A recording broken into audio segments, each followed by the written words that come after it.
Photo তোলো।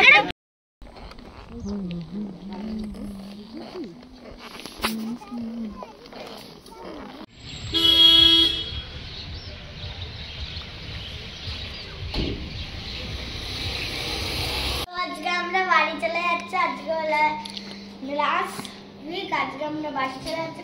খুব মজা হচ্ছে। আমাদের সব ফ্যামিলির সঙ্গে দেখা হবে। Bye bye. I like and subscribe.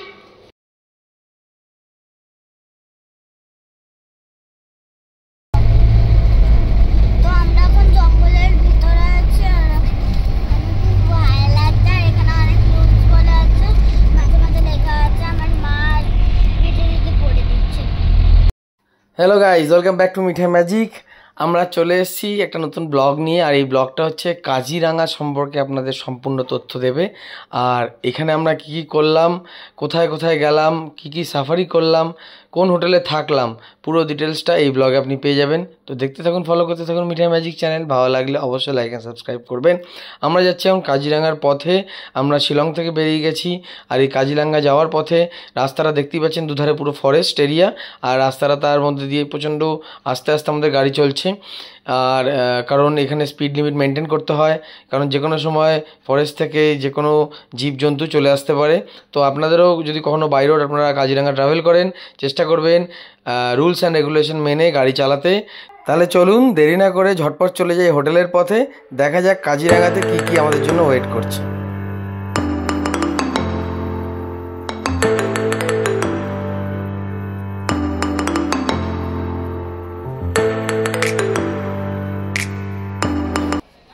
অনেকটা ট্রাভেল করার পরে মোটামুটি 3 থেকে 4 ঘন্টা ট্রাভেল করেছি। তারপরে আমরা আমাদের হোটেলে পৌঁছে গেছি। হোটেলটা কাজিরাঙাতেই নেওয়া ছিল। আর আমরা যে হোটেলটা বুক করেছিলাম তার নাম ছিল স্নেহা ভবন। অনেক পুরনো হোটেল, কিন্তু আমরা যে রুমগুলো পেয়েছি সেটা নিউলি ডেভেলপড, মানে রুমগুলো প্রায় নতুন বললেই বলা চলে। তো রুমগুলো আপনাদের একবার দেখিয়ে দিই, চলুন ঝটপট, তারপরে সমস্ত ডিটেলস শেয়ার করে দেবো।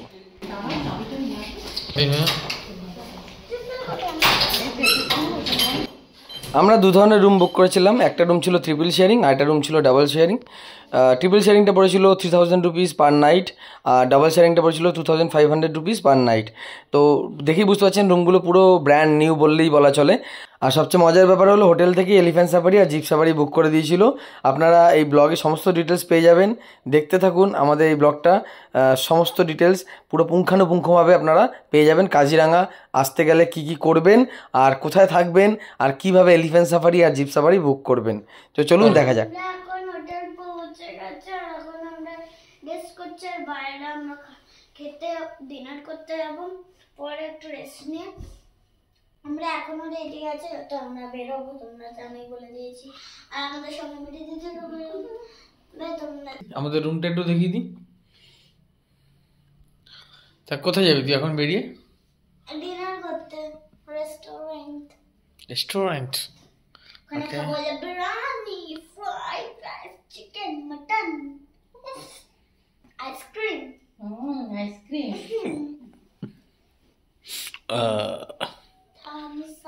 ওকে, চলো তাহলে যাওয়া যাক।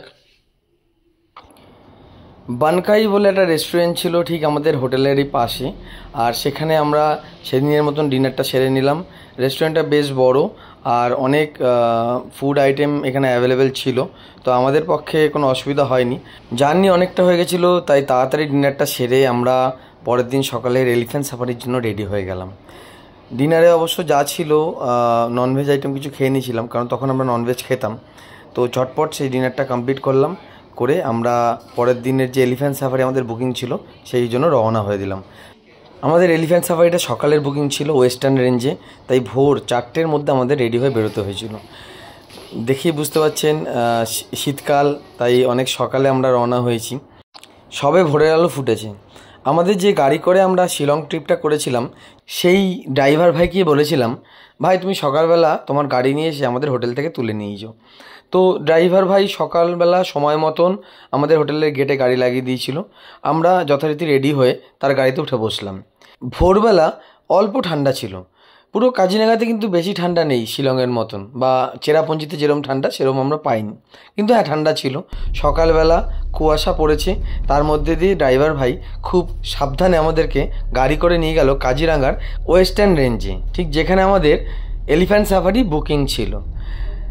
এই এলিফ্যান্ট সাফারিটা নিয়ে আমরা বেশ এক্সাইটেড ছিলাম, কারণ এর আগে আমরা এলিফ্যান্ট সাফারি করিনি। চলুন যেতে যেতে আপনাদেরকে এলিফ্যান্ট সাফারির বুকিংয়ের সমস্ত তথ্যটা দিয়ে দিই। হোটেল থেকেই আমাদের এলিফ্যান্ট সাফারির বুকিং করে ফেলেছিল। তো পার হেড আমাদের এলিফ্যান্ট সাফারিতে 1200 করে পড়েছিল। 4 জনের আমাদের টোটাল দিতে হয়েছিল 4800 রুপিস। তো আমরা অনেকটাই রিলিফ ছিলাম, কারণ আমাদেরকে গিয়ে বুকিং করতে হয়নি। কারণ অনেকে যারা গিয়ে বুকিং করেছেন আমি দেখলাম তাদের বেশ কয়েকজনই বুকিং করতে পারেননি। তো আমরা সেক্ষেত্রে এই অ্যাডভান্টেজটা পেয়েছিলাম, হোটেল থেকে আমাদেরকে এই বুকিংটা করে দিয়েছিল। শুধুমাত্র এলিফ্যান্ট সাফারি না, আমরা জিপ সাফারিটাও হোটেল থেকে বুকিং করেছিলাম। সেই ডিটেলসটা আমরা এই ব্লগেরই একটু পরে আপনাদের সাথে শেয়ার করব, যখন আমরা জিপ সাফারি করব। তো আপনারা আমাদের সঙ্গে থাকুন, দেখতে থাকুন এলিফ্যান্ট সাফারিটা আমাদের সাথে এই কাজিরাঙা ব্লগে এনজয় করুন। আর অবশ্যই কমেন্ট বক্সে কমেন্ট করে জানাবেন কেমন লাগলো আমাদের এই কাজিরাঙা ব্লগ, কারণ আপনাদের সাপোর্টেই আমরা আরও নতুন নতুন ব্লগ আপনাদের সাথে শেয়ার করব। তো চলুন দেখা যাক।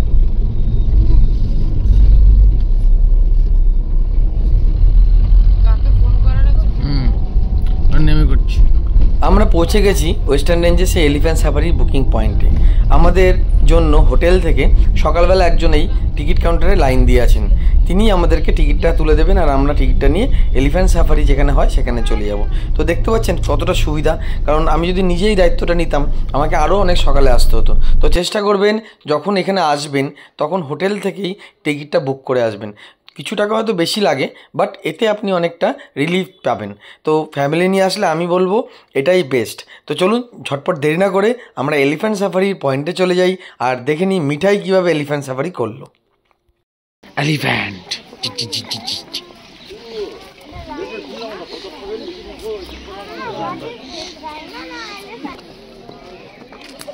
এখানে একটা ফটো তুলে দাও।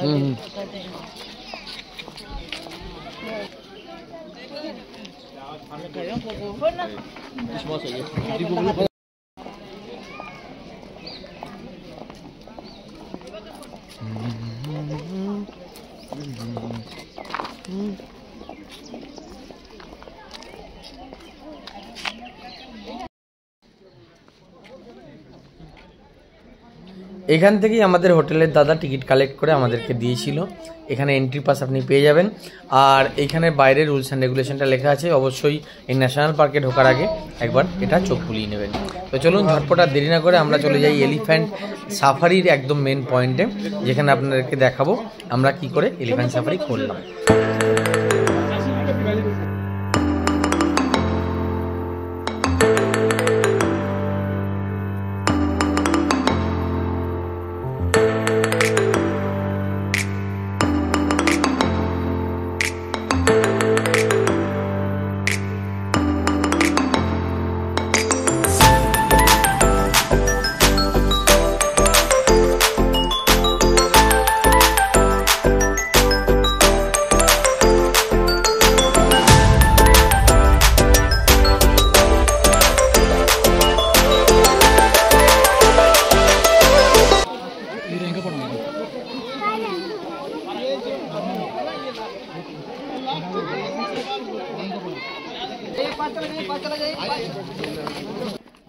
আমরা পৌঁছে গেলাম এলিফ্যান্ট সাফারির ঠিক পয়েন্টে, আর সেখানে দেখতে পাচ্ছেন এরকম মাচা করা আছে, লাইন দিয়ে লোকে এলিফ্যান্টের পিঠে সাফারিটা করবে বসে। আর একটা এলিফ্যান্টে 4 জনের বেশি নেয় না, কিন্তু যদি সাথে বাচ্চা থাকে তাহলে বড়জোর 5 জনকে নেবে ব্যালেন্স করার জন্য, কারণ একদিক যদি কাত হয়ে যায় তাহলে পড়ে যাওয়ার চান্সেস থাকে।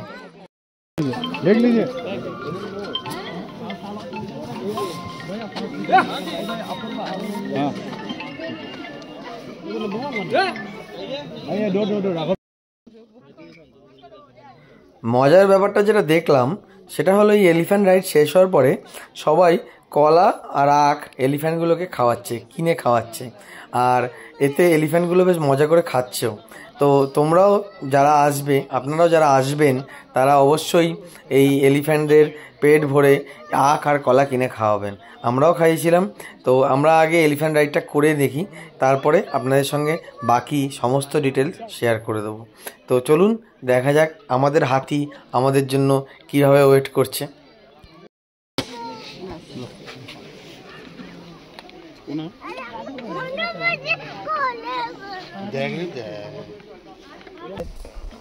আগার দিকে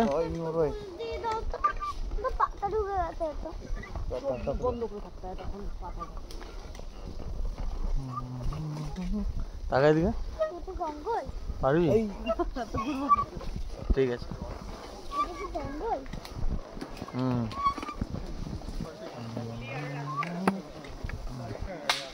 সামনেটা না নিচে সামনে নেবো নেবো। জঙ্গলের ভিতরটা সামনেটা না। জঙ্গল দিয়ে হাঁটতে হাঁটতে যেতে চলছি, এটাই হাঁটতে দেখা যাবে। গভীর জঙ্গলের বুক চিরে আমাদের হাতি আমাদেরকে নিয়ে চললো সেই জঙ্গলের ভেতরের অপরূপ দৃশ্য দেখাতে। আর আমরা এই এলিফ্যান্ট রাইডটা দারুণভাবে উপভোগ করলাম। আমি বলবো আপনারা কাজিরাঙ্গা আসলে অবশ্যই এটা করবেন, একদম মিস করবেন না, কারণ once in a lifetime experience এটা। তো দেখতে থাকুন, ফলো করতে থাকুন মিঠাই ম্যাজিক চ্যানেল। আর কেমন লাগলো এলিফ্যান্ট সাফারি অবশ্যই কমেন্ট বক্সে কমেন্ট করে জানাবেন। জিপ সাফারিটা আমি আমাদের নেক্সট ব্লগে আপনাদের সাথে শেয়ার করব। ভালো থাকবেন, আনন্দে থাকবেন, আর মিঠাই ম্যাজিকের পাশে থাকবেন। রাইনো হ্যাঁ, রাইনো হয়, এটা মনে থাকে।